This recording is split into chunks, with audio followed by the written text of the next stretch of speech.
माझ्या बाळूमामाचा दरबार.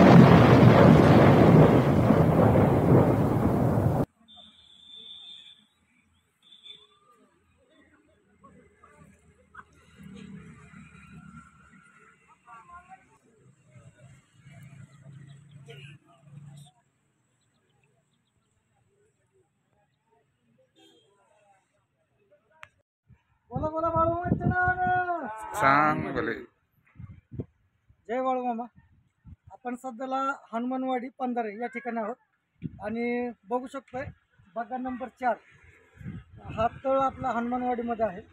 तर पाठीमागच्या व्हिडिओमध्ये टाकलं की सत्तप्पा पुजारी यांची मुलाखत घेतली तर आपण काही इथं सेवक आहेत जे आयोजन नियोजन करतायत, दुसरे काही भाविक भक्त आहेत आपले किंवा सेवेकरी म्हणा, त्यांची मुलाखत टाकली होती. आता आपण खऱ्या अर्थाने जे मेन सेवेकरी आहेत त्यांच्यापर्यंत चाललो आहे. तिथं भाविक भक्त पण आहेत, त्यांची आपण थोडीशी झलक म्हणून एक मुलाखत घेऊया. जय बाळूमामा.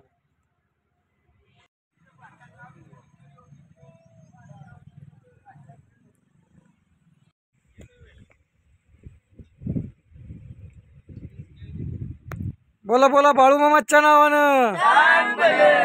जय बाळूमामा. तर मला एक गोष्ट सांगा, आपण सगळे बाळूमामांच्या सेवेत आहात आता, बरोबर? तर हिथं बाळूमामाच्या सेवा करण्यासाठी असं काही ठराविक स्थान नसतं की बाबा ह्याच गावचा पाहिजे त्याच गावचा पाहिजे.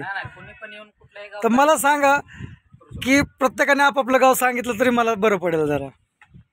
दादा तुमचं नाव काय सांगा? गाव कुठलं आपलं?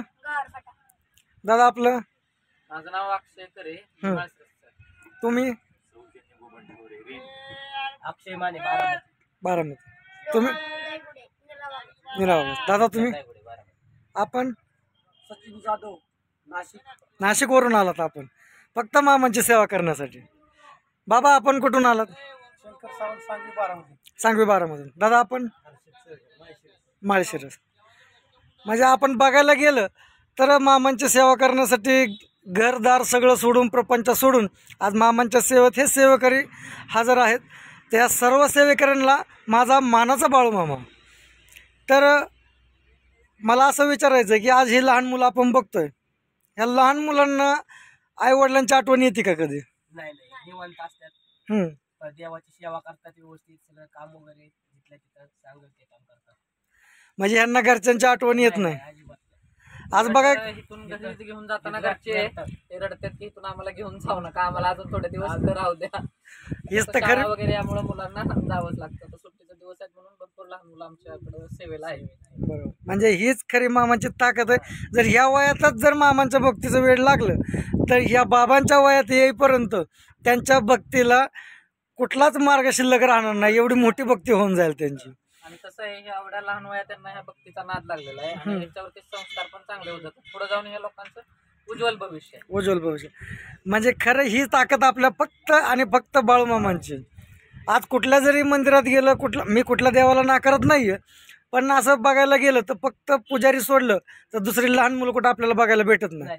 फक्त बाळूमामांच्या सेवेमध्ये असं बघायला भेटतं. त्यापेक्षा लहान मुलं मेन रनकडे सुद्धा जातात. हा बरोबर. दिवस त्यांना चारा वगैरे व्यवस्थित सगळं करून शेवट नंतर तळावर आणतात व्यवस्थित. म्हणजे ही फक्त आणि फक्त बाळूमामाची लीला आहे. बाळूमामांशिवाय इथं दुसरीकडे असं कुठं बघायलाच भेटत नाही की एवढ्या लहान वयात मुलं घरदार सोडून असतात, ज्यांना आई वडिलांची सुद्धा आठवण येऊ शकत नाही. ही फक्त माझ्या बाळूमामाची लीला आहे. बाबा तुम्ही किती सालापासून बाळूमामांच्या सेवेत आहात? 1.5 वर्ष झालं. 40 दिवस केले. हा. दिवाळीपासून दर महिन्यात आठवडा 15 दिवस येतो. आठवडा 15 दिवस तुम्ही येऊन जाता. मग तुम्हाला असा काय अनुभव आलाय का बाळूमामांचा की तुम्ही इथं हा घरी काय अडचण आली आणि ते असंच निघून गेले अडचण सगळं? घरी बहुत टेन्शन असायचं. हां हां. आल्यापासून असं वाटत नाही, टेन्शन दूर झालेलं आहे. म्हणजे बाळूमामांच्या सेवेत आल्यानंतर कोणतीच अडचण पाठीमागे शिल्लक राहत नाही. आणि सेवेत आल्यापासून 6 महिने सेवा केली मी. बाळूमामा सेवेला 5 झालेले. 5 झालेले सेवा. बाळूमामा गेले 6 महिन्यापासून आठवड्याला 15 दिवसाला आम्हाला दर्शन देतात. म्हणजे बाळूमामांनी तुम्हाला सेवेकरी म्हणून मान दिलेला म्हणायचं.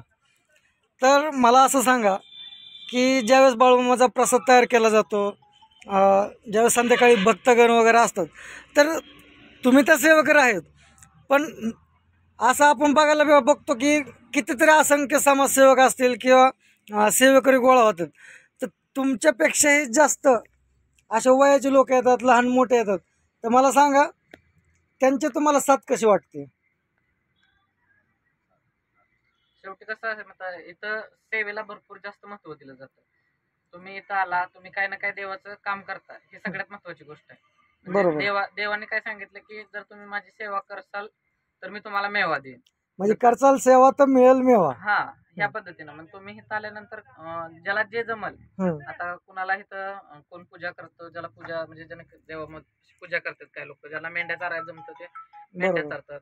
आता मला आचारी काम जमतं तर मी स्वयंपाक बनवतो. असं ज्याला जे जमल ते करतं. ज्या त्या पद्धतीनं कोण आलेले भक्तगणांना जेवण प्रसाद वाढण्याचं काम करतात, कोण भाजी चिरून देण्याचं काम. म्हणजे इथं आलेल्या ज्याची काहीतरी करायची इच्छा आहे सेवा, त्याला प्रत्येकाला सेवा इथं मिळते काय ना काय. म्हणजे कोणाला सांगायची गरज पडत नाही की तुम्ही येऊन सेवा करा म्हणून किंवा करू लागा. थोडस मार्गदर्शन करायला पण कुठे जरी गेलं तर एखादा माणूस असतोच, लागतोच. बरोबर. बोला बाबा. आम्ही गेल्या वर्षी फोन शिरतलो होतो हा. आणि त्यावेळेला साधारण 5 ते 6 हजार माणसं यायची.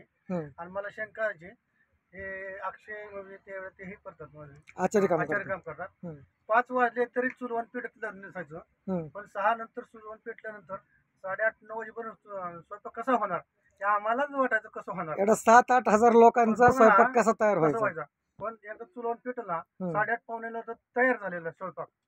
म्हणजे टायमिंग कमी असला तर करेक्ट टायमिंग मध्ये मामांच्या प्रसादाच्या टायमिंग मध्ये सगळ्या वस्तू तयार असतात. आणि मी तिथं असताना आम्ही तळावच काम करतो, आपलं काय मेंढ्यात भागात चालणं पळणं होत नसायचं. बरोबर. रात्री भांडी इतकी असायची, सर्व महिला जायच्या आणि मामाला म्हणतो, मामा एवढी माणसं गेली, आता ही भांडी घासणार कोण. बरोबर. आणि मग आता नाही घासते तर मग सकाळ कोण.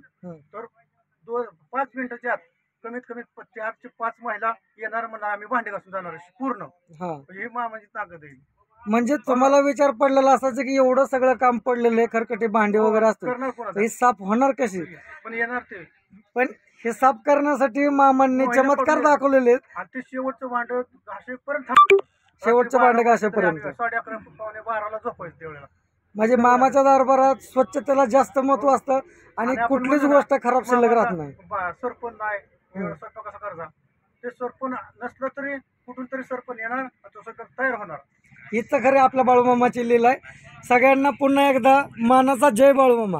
बोला बाळूमामाच्या नावानं, बोला बोला बाळूमामाच्या नावानं, जय बाळूमामा.